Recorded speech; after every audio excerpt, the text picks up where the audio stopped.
नमस्कार साथियों, मैं अमन सर आप सभी का पढ़ाई जंक्शन के इस ऑनलाइन पाठशाला में एक बार पुनः स्वागत करता हूं। दोस्तों, आज की ये जो वीडियो है उन सारे विद्यार्थियों के लिए डेडिकेटेड है जो यूपीएससी की तैयारी कर रहे हैं, जो एनडीए की तैयारी कर रहे हैं या जो क्लास 9th में है। क्यों? क्योंकि हम लोग एनसीईआरटी की बुक कवर कर रहे हैं। तो एनसीईआरटी की तैयारी वो सारे बच्चे करते हैं जो यूपीएससी की तैयारी करते हैं या किसी भी वनडे एग्ज़ाम की तैयारी करते हैं। तो स्पेशली 9th क्लास के बच्चे इस वीडियो को ध्यान से देखेंगे, क्योंकि ये उनकी किताब में हिस्ट्री का पहला चैप्टर है जिसको हम लोग कहते हैं द फ्रेंच रेवोल्यूशन। आज इस वीडियो के माध्यम से हम फ्रांसीसी क्रांति के कारण, मध्य वर्ग, फ्रांस का संवैधानिक राजतंत्र आदि के बारे में पढ़ने की कोशिश करेंगे। ये घटना 1789 में फ्रांसीसी क्रांति की शुरुआत होने से होती है। मध्य वर्ग द्वारा शुरू की गई इस घटनाओं की श्रृंखला ने उच्च वर्गों को झकझोर कर रख दिया था। क्यों? इसका भी एक बहुमूल्य कारण है। लोगों ने राजशाही के क्रूर शासन के खिलाफ विद्रोह किया। इस क्रांति ने स्वतंत्रता, बंधुत्व और समानता के विचारों को सामने रखा। क्रांति की शुरुआत 14 जुलाई 1789 को बास्तील के किले से हुई। मैं आपको बता दूं कि बास्तील ये वही किला था जिसमें राजा रहते थे और बास्तील के किले से मध्य वर्ग बहुत नफरत करता था। क्यों? क्योंकि बास्तील का किला सम्राट की निरंकुश शक्तियों का प्रतीक माना जाता था। आइए हम अब एक एक इवेंट की शुरुआत करते हैं। ये घटना 14 जुलाई 1789 यानी 14 जुलाई 1789 की है, जब एक क्रुद्ध भीड़ ने यानी एक क्रोधित भीड़ ने, जिसको हम लोग मॉब कहते हैं, बास्तील के किले को तोड़ दिया और जितने भी राजनीतिक कैदी थे उसको रिहा करवा दिया। ठीक, अब हम आगे बढ़ते हैं इसके नेक्स्ट स्टेप पे। हम जानने की कोशिश करते हैं फ्रांसीसी क्रांति के रीज़न कौन कौन से थे, रीज़न ऑफ फ्रेंच रिवॉल्यूशन। तो सबसे पहले मैं बता दूं सोशल रीज़न क्या था उसके, यानी सामाजिक कारण। समाज का वर्गों में बटा होना, सामाजिक विभेद होना और मध्य वर्ग का उदय होना, यानी मध्यम वर्ग जो था अब वो धीरे धीरे बढ़ रहा था। अब आते हैं उसके पॉलिटिकल रीज़न पे। पॉलिटिकल रीजन में क्या था? अयोग्य शासन। जो वहाँ का राजा था वो एकदम निरंकुश कंजर्वेटिव मेंटालिटी का था, उसको परिवर्तन पसंद नहीं था। और विशेषाधिकार, इसमें जो फर्स्ट ई स्टेट था उसके लोगों को सबसे ज़्यादा राइट प्राप्त थे। दूसरा जो प्रेजेंट रीजन था, जो लुई 16वां था, जो वहाँ का सम्राट था, एक नया टैक्स लगाने का प्रस्ताव उसने पारित कर दिया था अपनी संसद में। ये मेन रीज़न था। इकोनॉमिकल रीज़न क्या थे उसके? लगभग 12 अरब लिब्रे का कर्ज था उस पर, खाली राजकोष था, जीविका का संकट था, कर व्यवस्था में बहुत लापरवाही थी। अब ज़रा दोस्तों इस वीडियो के माध्यम से हम आगे, ये सब इमेजेस आप देख रहे हैं, थोड़ा बहुत आपको इंटरेस्टिंग लग रहा होगा। अब ज़रा चलते हैं सुधारकों एवं विचारकों का प्रभाव। जो रूसी क्रांति के बारे में हम पढ़ रहे हैं, जो फ्रेंच रेवोल्यूशन के बारे में हम पढ़ रहे हैं, इसमें कितने सारे जो थिंकर्स थे उन्होंने अपने विचारों को प्रकट किया, उसका जनता के ऊपर क्या प्रभाव पड़ा, इस विचार को भी हम यहाँ पे डिस्कस करते हैं। सबसे पहले था रूसो, मीराबायो, आबेशिया। ये तीनों विचारक थे। इन्होंने जनता के पक्ष में क्या किया? अपने विचारों को रखा और उन्होंने सुझाव दिया कि this is the right time to create a huge revolution in the France. अब आते हैं फ्रांसीसी क्रांति के सामाजिक कारण को। 18वीं शताब्दी के दौरान फ्रांसीसी समाज 3 वर्गों में विभाजित किया गया था। पहला, जिसको आप लोग फर्स्ट ई स्टेट के नाम से जानते हैं, इस फर्स्ट ई स्टेट में चर्च के पादरी आया करते थे, प्रीस्ट ऑफ द चर्च हुआ करते थे। इसमें सेकेंड ई स्टेट था, इसमें फ्रांसीसी समाज का कुलीन वर्ग आता था। कुलीन वर्ग का मैं मतलब बता दूं, कुलीन वर्ग जो धनी लोग थे, जो ज़्यादा पढ़े लिखे लोग थे, उनको कुलीन वर्ग आज भी कहा जाता है। और तीसरा थर्ड ई स्टेट, जिसमें सबसे बड़े व्यवसायी थे, व्यापारी थे, अदालती कर्मचारी थे, वकील थे, किसान थे, कारीगर थे, भूमिहीन मजदूर आदि हुआ करते थे। ऐसे भी मजदूर थे जिनके पास कोई अपनी ज़मीन नहीं हुआ करती थी। अब ज़रा ज़मीन के बंटवारे को समझ लेते हैं कि ज़मीन का बंटवारा कैसे किया गया था। लगभग 60% यानी कि 60% जो लैंड थी उस पर कुलीन वर्ग का अधिकार था। चर्च और तीसरे एस्टेट के अमीर लोगों का एक अधिकार था उस पर। ठीक है, अब आते हैं कितने प्रकार के टैक्सेस जो थे वो लगाए गए थे। तो पहला नाम था, उसको टीथे पढ़ते हैं लेकिन उसको टाइद भी पढ़ सकते हैं आप। तृतीय स्टेट यानी कि जो थर्ड स्टेट था से चर्च द्वारा वसूला जाने वाला कर था, यानी कि चर्च थर्ड स्टेट से ये कर वसूल करता था।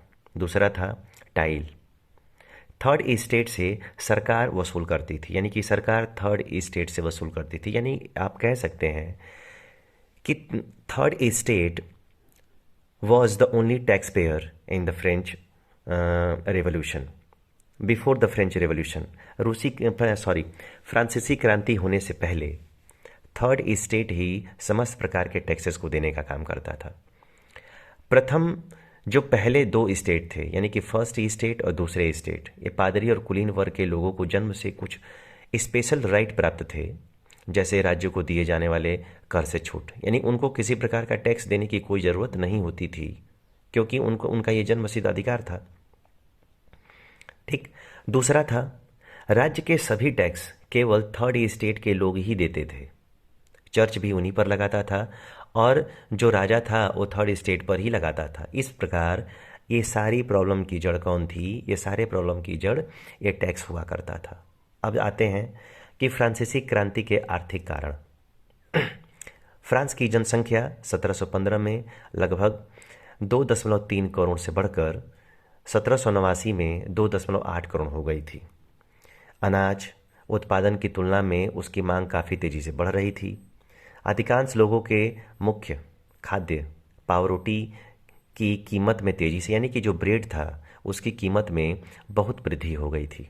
अधिकतर कामगार कारखानों में मजदूरी करते थे और उनकी मजदूरी मालिक तय करते थे, लेकिन मजदूरी महंगाई की दर से बढ़ नहीं रही थी।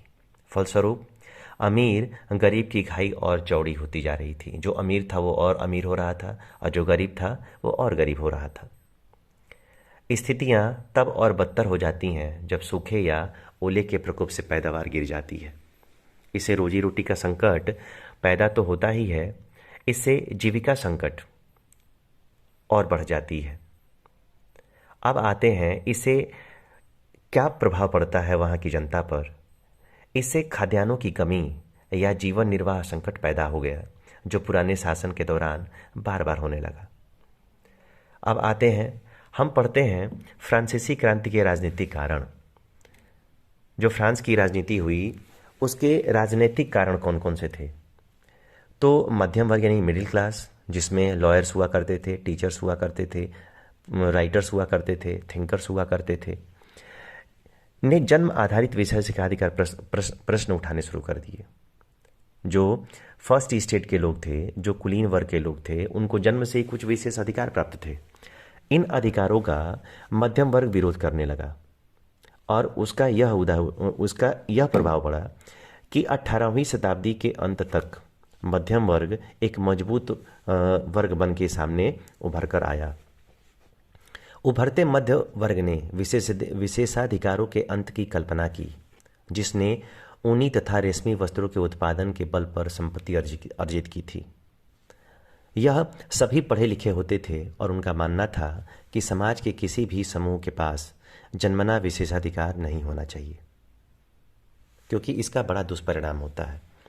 अब आते हैं, थोड़ा बहुत जानकारी लेते हैं हम लुई 16 के बारे में, जो वहाँ के तत्कालीन राजा हुआ करते थे। 1784 में लुई 16 फ्रांस की राजगद्दी पर आसीन हुए, यानी कि फ्रांस के वो राजा बने। वह फ्रांस के बुर्वी राजवंश का राजा था। उसका विवाह ऑस्ट्रिया की राजकुमारी मेरी एंटोइनेट से हुआ था। राज्यारोहण के समय उसका राजकोष खाली था, जिसके कुछ निम्न कारण थे। लंबे युद्धों के कारण वित्तीय संसाधनों का नष्ट होना, पूर्ववर्ती राजाओं की शानो शौकत पर फिजूल खर्ची का होना, अमेरिकी स्वतंत्रता संघर्ष में ब्रिटेन के खिलाफ अमेरिका की सहायता करना, जनसंख्या का बढ़ना और जीविका का संकट पैदा होना। क्रांति की शुरुआत कैसे हुई? फ्रांसीसी सम्राट लुई 16 ने 5 मई 1789 को नए करों के प्रस्ताव के अनुमोदन के लिए स्टेट जनरल की बैठक बुलाई। किसानों, औरतों और कारीगरों का सभा में प्रवेश वर्जित था, फिर भी लगभग 40,000 पत्रों के माध्यम से उनकी शिकायतें एवं मांगों की सूची बनाई गई, जिसे उनके प्रतिनिधि अपने साथ लेकर आए थे। स्टेट जनरल के नियमों के अनुसार प्रत्येक वर्ग को एक मत देने का अधिकार था। जिस वक्त नेशनल असेंबली सभा का प्रारूप तैयार करने में व्यस्त थी, पूरा फ्रांस आंदोलनित हो रहा था, यानी कि पूरे फ्रांस में आंदोलन की तैयारी हो रही थी। कड़ाके की ठंड के कारण फसल खराब हो रही थी, पाव रोटी की कीमत आसमान छू रही थी। बेकरी मालिक स्थिति का फायदा उठाते हुए जमाखोरी में लगे हुए थे। बेकरी की दुकानों पर घंटों के इंतजार के बाद गुस्साई औरतों की भीड़ ने दुकान पर धावा बोल दिया। दूसरी तरफ सम्राट ने सेना को पेरिस में प्रवेश का आदेश दे दिया। भीड़ ने 14 जुलाई को बास्तील पर धावा बोलकर उसे नेस्तोनाबूद कर दिया, यानी उसको समाप्त कर दिया। देहाती इलाकों में गांव-गांव यह अफवाह फैल गई कि जागीरों के मालिकों ने भाड़े पर लुटेरों को बुलाया है, जो पक्की फसलों को तबाह करने के लिए निकल पड़े हैं। कई जिलों में डर से आक्रांत होकर किसानों ने कुदालों से ग्रामीण किलों पर आक्रमण कर दिया। उन्होंने अन्न भंडार को लूटा और लगान संबंधी दस्तावेजों को जलाकर राख कर दिया। कुलीन बड़ी संख्या में अपने जागीरें छोड़कर भाग गए। बहुत ने तो पड़ोसी देशों में जाकर शरण ले ली। दोस्तों,